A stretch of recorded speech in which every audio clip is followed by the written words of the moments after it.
Hi, welcome. My name is Hassan, HassToFix. Today I'm going to show you how to connect your PS4 network, how to connect the NTP type. As you guys can see, my one failed. You guys can see what you need to do is go to your router or your modem and you have to log in from there. Get a laptop and log in from there. The IP address should be there and the username and the password should be there. Once you do that, I'm trying to log in. I'll show you now. I'm going to go at the back end, my modem, using the IP address they provided at the back. What you need to do is go to, as you guys can see, once you log in, your router, go to network security. Once you go to network security, then go to firmware level. And at the moment mine is restrict. Then go to standard.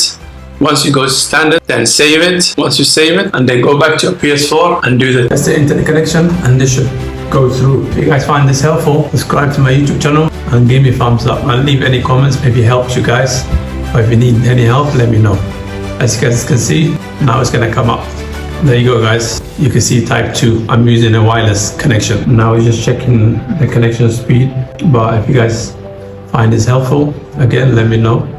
Leave any comments and give me thumbs up. Thank you.